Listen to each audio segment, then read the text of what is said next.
So hello friends, welcome to Mentor Vikas channel. So in this video we are going to understand how we can configure Bun.js in our system, right?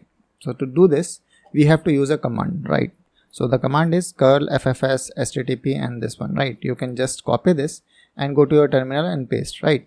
Instead you can also go to the documentation of Bunjs, right? And here when you go to its root page, for example, when I just remove this and just go to its root page, here you will find that they had given this command for you, right?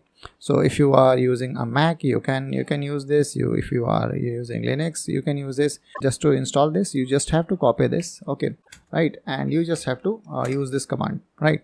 So after hitting this command, it will download all the packages, necessary package to configure your Bunjs as an runtime environment, right?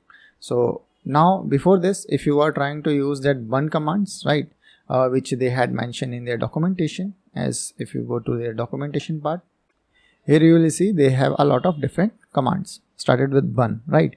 So before installing their own package to your system, you are not able to do that, right?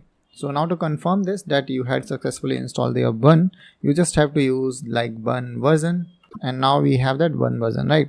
And if you are just want to know what are the different commands that you can use with that bun command, right, then you can write bun / help, right?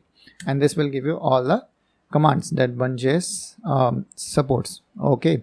And here are some of the most useful commands that they had highlighted here, which includes run, test, x, ripple, init, clear, and all this. Then we will look all of these commands in our next video. So let's meet you in our next video. Till then, have a nice day and goodbye.